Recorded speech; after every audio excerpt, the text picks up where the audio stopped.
몰삭 기도해 주신 하나님의 말씀 보겠습니다. 오늘 빌립보서 4장 4절부터 7절까지의 말씀입니다. 빌립보서 4장 4절부터 7절까지 제가 이 신약성경 322면쯤에 있습니다. 잘하신 말씀인데 우리 한 절씩 교독하겠습니다. 주 안에서 항상 기뻐하라. 내가 다시 말하노니 기뻐하라. 너희 간영을 모든 사람에게 알리라. 주께서 가까우시니라. 아무것도 염려하지 말고 다만 모든 일에 기도와 간구로 너희 구할 것을 감사함으로 하나님께 아뢰라. 그리하면 모든 지각에 뛰어난 하나님의 평강이 그리스도 예수 안에서 너희 마음과 생각을 지키시리라. 아멘. 할렐루야. 오늘 2025년도 상반기를 이제 보내고 하반기 7월의 첫날입니다. 첫날에 월삭 기도로 이렇게 모여주신 우리 성도님들과, 그리고 오늘도 비록 이곳에 함께하지 못하시지만 삶의 자리에서 지금도 새벽에 일어나셔서 각자의 자리에서 이렇게 온라인으로 예배에 참여하신 우리 성도님들에게 하나님의 크신 은혜와 복이 있기를 먼저 주님의 이름으로 축원합니다. 오늘 말씀의 제목은 행복을 만드는 세 가지 열쇠입니다. 오늘날 세상은 행복을 성공과 소유로 정의합니다. 더 많이 가지면, 더 높이 오르면, 더 인정받으면 행복해질 것이라 믿습니다. 그래서 사람들은 끊없이 경쟁하고 비교하며 자신을 증명하려 합니다. 그러나 그런 과정 속에서 오히려 더 지치고 불행을 느끼는 역설적인 상황에 빠지곤 합니다. 심리학은 행복을 감정의 상태, 삶의 만족 또는 의미의 축으로 설명합니다. 하지만 이 역시 일시적이고 개인차가 크고 외적인 환경에 쉽게 흔들리는 한계를 갖고 있습니다. 그렇지만 성경은 행복을 전혀 다른 시선으로 봅니다. 성경이 말하는 행복은 조건이나 감정이 아니라 믿음의 태도요, 하나님과의 관계에서 비롯된 내면의 상태입니다. 즉 행복은 상황이 좋을 때 느끼는 것이 아니라 주님 안에서 선택하고 누리는 것이라 말할 수 있습니다. 우리는 모두 행복을 갈망합니다. 우리의 삶이, 우리의 가정이, 우리의 자녀들이, 우리의 부모가 행복했으면 하고 매일 아침 또한 이 한 달의 시작마다 소망을 품게 됩니다. 그러나 현실은 때로 우리의 기대를 저버릴 때가 있습니다. 반복되는 일상, 갑작스러운 문제, 껄끄러운 관계 속에서 우리는 금세 지치고 우리에게 주어진 기쁨은 점점 멀어져만 갑니다. 그럴 때 우리는 빌립보서 4장의 말씀에 주목해야 합니다. 빌립보서는 바울이 로마 감옥에서 쓴 편지입니다. 이른바 옥중 서신 중 하나입니다. 어둡고 냉랭한 감옥, 미래가 보이지 않는 절망의 자리에서 바울은 놀랍게도 이렇게 외칩니다. 주 안에서 항상 기뻐하라. 내가 다시 말하노니 기뻐하라. 절망 대신의 기쁨을, 불안 대신의 평안을 노래하고 있습니다. 어떻게 그럴 수 있었을까? 바울은 알았습니다. 참된 행복이라는 것은 외부의 환경이 아니라 내면의 믿음과 영적 결단에서 시작된다는 것을 알았습니다. 기쁨과 평안은 조건이 아니라 삶의 태도이고 하나님께 뿌리를 내린 인생의 열매라는 것을 깨달은 것입니다. 하나님은 우리에게 행복한 삶을 원하십니다. 우리의 가정이, 우리의 일터가, 자녀의 삶과 교회 공동체가 행복으로 채워지길 원하십니다. 문제는 그 행복이 어디에서 오고 어떻게 만들어지는가에 있습니다. 사랑하는 우리 한양의 가족 여러분, 오늘은 7월의 첫날입니다. 새로운 달의 첫 예배이시오. 하나님은 이 시간 우리에게 귀한 깨달음을 주시는데 세상의 방식이 아닌 하나님의 방식으로 어떻게 어떻게 행복을 만들어갈 수 있을지 바울의 고백을 통해 함께 이 시간 배우기를 소망합니다.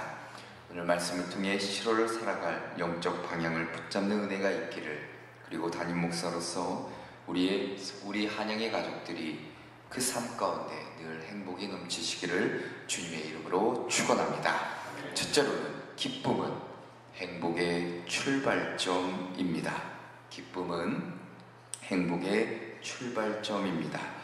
자, 오늘 4절의 말씀을 보면 주 안에서 항상 기뻐하라, 내가 다시 말하노니 기뻐하라 말씀하십니다. 자, 기독교 신앙이 말하는 행복이라는 것은 세상이 추구하는 즐거움이나 만족감과는 다릅니다. 자, 그것은 단순한 감정이나 외적인 조건의 충족이 아니라 하나님과의 관계 속에서 누리는 깊은 평안이고 충만함입니다. 곧 기쁨에 가깝습니다. 이 기쁨은 감정의 기복이나 환경의 변화에 흔들리지 않습니다. 내 삶의 중심에 하나님이 계시다는 믿음에서 나오는 내적인 안정감이 바로 이 기쁨입니다. 바로 이 신앙의 기쁨은 다음과 같은 세 가지의 특징을 지닙니다. 그 하나는 전인적인 기쁨이라 할 것입니다. 단순한 감정의 기쁨이 아니라 마음과 생각, 우리의 삶 전반에 미치는 기쁨입니다. 고난과 문제를 넘어 하나님이 나와 함께 계신다는 믿음에서 오는 흔들리지 않는 평강이 바로 이 전인적인 기쁨입니다. 또 하나의 기쁨은 바로 목적 있는 기쁨입니다. 우리는 하나님께서 지으신 존재입니다. 그 뜻을 발견하고 주님의 영광을 위해 사는 삶에서 바로 우리 삶의 존재의 의미와 기쁨을 얻게 됩니다. 그리고 또 하나의 기쁨은 바로 영원한 기쁨이 있습니다. 이 기쁨은 일시적인 위안이 아니라 하늘의 소망을 바라보는 신앙 안에서 시작됩니다. 하나님과 영원히 교제할 날을 기대하며 오늘을 살아가게 하는 기쁨이라 할 것입니다. 바로 이 신앙의 기쁨이 우리에게 주어졌다는 사실이지요. 바울은 기뻐하라 명령을 반복합니다. 단순한 권유가 아니라 믿음의 결단을 요구하는 명령이지요. 그리고 지속해서 반복해서 기뻐하라 말씀하십니다. 기분이 좋을 때만이 아니라 항상 기뻐하라 라는 것입니다. 자, 그런데 여기에 대단히 중요한 전제가 하나 있습니다. 오늘 말씀에 바로 주 안에서입니다. 오늘 이 단어를 눈여겨보셔야 합니다. 기쁨의 근원은 나의 성취나 상황이 아니라 주님 안에 거하는 관계 그 자체를 뜻합니다. 주 안에 있다는 것은 하나님의 사랑과 그 약속 안에 머무는 것이고 나의 존재의 이유와 삶의 방향을 확고히 붙드는 것을 뜻합니다. 우리는 흔히 행복해야 기뻐할 수 있다고 생각하지만 성경은 오히려 기뻐하라, 그리하면 너는 행복해질 것이라 말합니다. 기쁨은 행복의 결과가 아니라 행복을 여는 열쇠라는 것입니다. 기쁨을 선택하면 감사가 시작되고 감사가 쌓이면 마음에 여유가 생기고 그 여유가 우리를 행복한 사람으로 만들어준다는 겁니다. 그러기 위해서는 감사를 훈련해야 합니다. 기쁨은 감사에서 시작된다는 것이죠. 내가 숨 쉬는 것, 내 가족이 있는 것, 예배를 드릴 수 있는 것, 작은 것에 감사할 때 기쁨은 자라난다는 겁니다. 감사는 기쁨의 문을 여는 가장 확실한 열쇠라는 것이죠. 또 하나는 주 안에서의 삶을 회복해야 합니다. 주일 예배 그것만으로는 부족합니다. 말씀을 붙들고 기도하고 주님과의 교제를 회복할 때 우리의 영혼은 기쁨을 되찾을 수 있습니다. 하나님은 상황을 바꾸시기 전에 먼저 우리의 마음을 기쁨으로 새롭게 하신 분임을 잊지 말아야 합니다. 또 하나는 기쁨을 나누는 사람이 되어야 합니다. 기쁨은 나눌수록 커진다는 것 우리는 너무나도 잘 알고 있습니다. 우리의 따뜻한 말 한마디, 긍정적인 태도 하나가 누군가에게는 삶을 바꾸는 기쁨의 시작이 될 수 있습니다. 사랑하는 성도 여러분, 오늘의 이 바울의 고백처럼 우리도 믿음으로 선포해야 합니다. 나는 오늘 주 안에서 기뻐하기로 결단합니다. 이 믿음의 고백이 바로 거기서부터 행복은 시작된다는 사실을 잊지 마시고 이 7월에 주 안에서의 기쁨이 회복되고 행복한 문을 여는 한 달이 되시기를 주님의 이름으로 축원합니다. 둘째로는 관용은 행복을 지키는 지혜입니다. 관용은 행복을 지키는 지혜입니다. 자, 오늘 5절의 말씀을 보면 이렇게 기록합니다. 너희 관용을 모든 사람에게 알게 하라. 주께서 가까우시니라 말씀합니다. 자, 기쁨이 행복의 출발점이라면 관용은 그 기쁨을 지속시키고 지켜주는 울타리입니다. 기쁨은 순간 솟아오를 수 있지만 시간이 지나면 갈등과 긴장, 상처가 쌓이다 보면 쉽게 사라져버리곤 합니다. 행복이 계속되려면 사람과의 관계에서 오는 충돌을 다스릴 수 있는 내면의 지혜, 곧 관용이 필요합니다. 그러면 관용이 무엇입니까? 바울이 사용한 이 관용은 단순히 참거나 견디는 수동적인 자세가 아닙니다. 이 단어는 나에게 법적인 권리가 있고 정당한 주장이 있지만 내려놓고 타인을 향해 인자하게 대하는 태도를 뜻합니다. 어떤 학자는 이를 이렇게 정의합니다. 상대방이 받을 자격이 없는 은혜를 내가 먼저 베푸는 태도다 라고 말합니다. 그러니까 관용이란 내가 받은 그리스도의 은혜를 기준으로 상대를 대하는 태도입니다. 그 기준이 상대방이 아니라는 것이죠. 단순한 성격상의 부드러움이 아니라 성숙한 신앙의 자세이고 예수님의 성품을 닮아가는 길이 바로 이 관용이라 할 것입니다. 그런데 바울은 이 관용을 모든 사람에게 알게 하라 명령합니다. 모든 사람은 나와 가까운 이들뿐만이 아니라 나를 어렵게 하는 자, 때로는 이해되지 않는 사람, 심지어 나에게 상처 준 사람까지도 포함됩니다. 관용은 교회 안에서의 필요한 미덕이 아니라 세상 속에서 드러나야 할 성도의 아주 중요한 삶의 태도일 것입니다. 자, 왜 바울이 지금 관용을 말하고 있습니까? 오늘 본문에 그 이유를 이렇게 기록합니다. 주께서 가까우시니라 말씀합니다. 바울은 그 이유를 짧게 덧붙이는데 주께서 가까우시니라 이 말씀은 두 가지의 깊은 의미를 담고 있습니다. 그 중에 하나는 바로 시간적인 의미입니다. 주님이 다시 오실 날이 가까웠다는 것이죠. 자, 우리가 살고 있는 이 세상 영원하지 않습니다.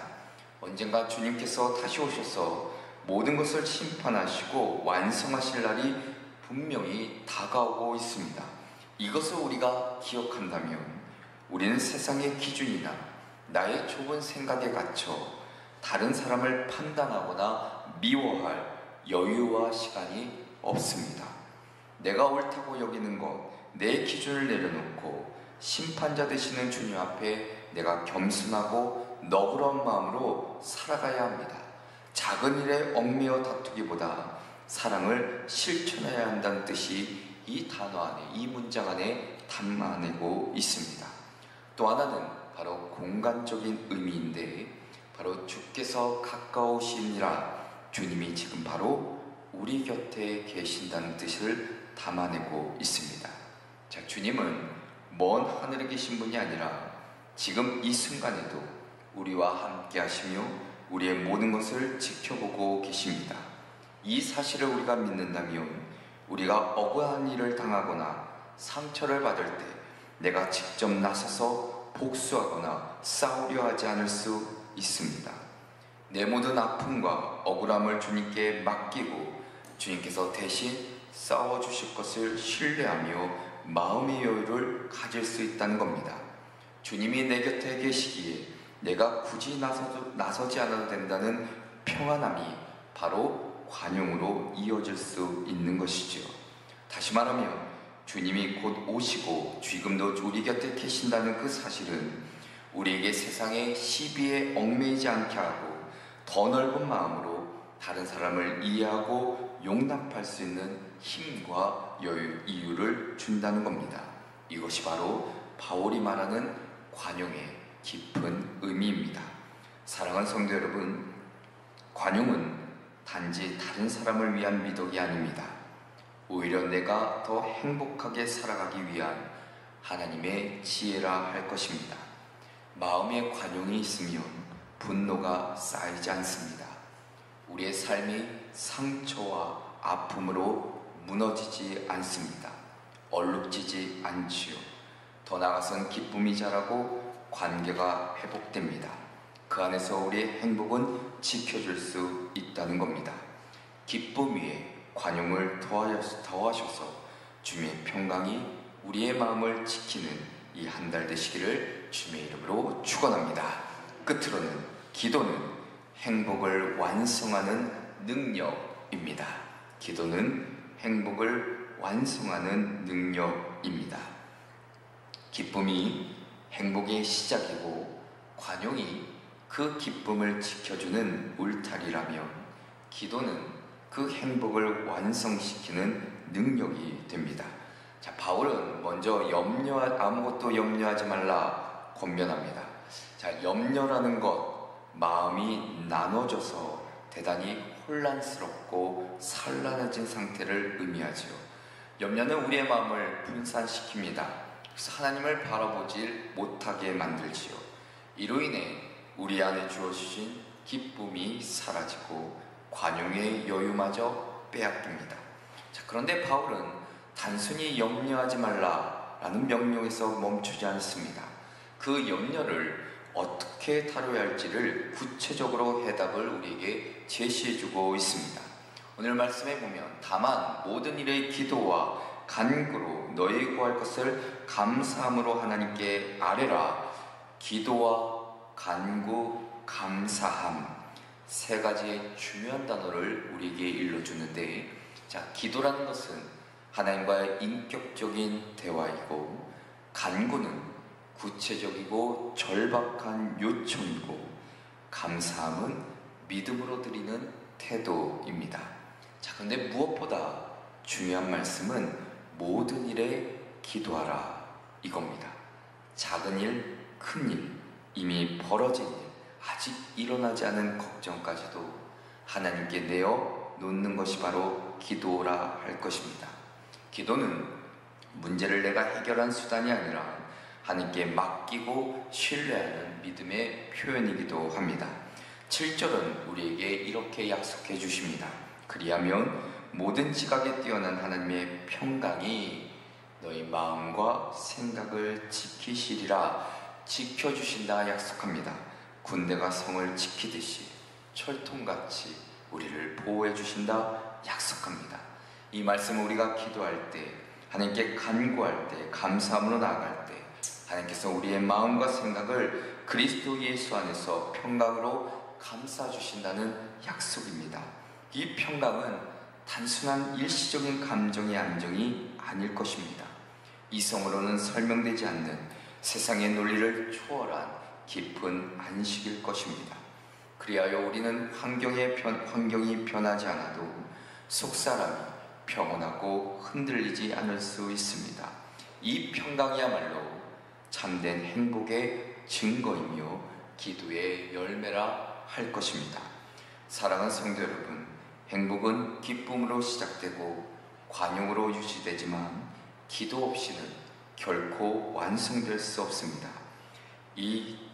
오늘 우리가 마주한 이 7월에 우리가 꼭 실천해야 될 것, 염려가 올 때마다 기도하십시오.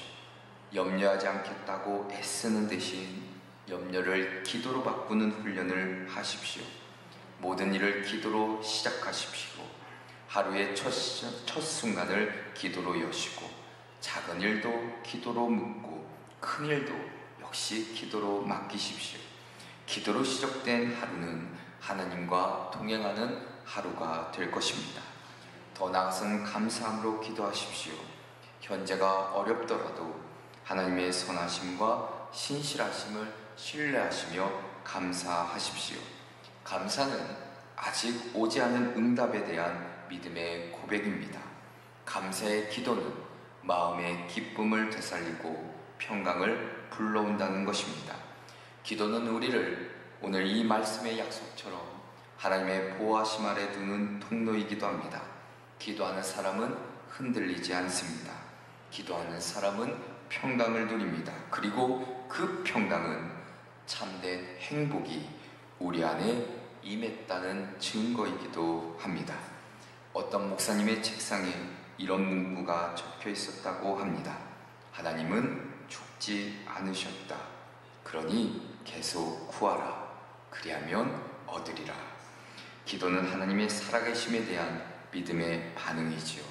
기도한 만큼 우리는 세상 속에서도 행복해질 수 있습니다. 오늘 이 말씀을 붙잡고 7월 한 달 기쁨으로 시작하고 관용으로 지켜내며 기도로 완성되는 행복의 여정이 되시기를 주님의 이름으로 축원합니다. 기도하겠습니다. 하나님 아버지, 새로운 달의 첫 시간을 월삭기도로 열게 하여 주심을 감사를 드립니다. 이 한 달 우리의 삶이 주 안에서 참된 행복으로 채워지기를 소망합니다. 상황이 아닌 주님으로 인해 기뻐하게 하시고 감정이 아닌 말씀을 따라 관용을 실천하게 하시며 문제 앞에서 염려가 아닌 기도로 나아가는 삶을 살아가게 하여 주시옵소서.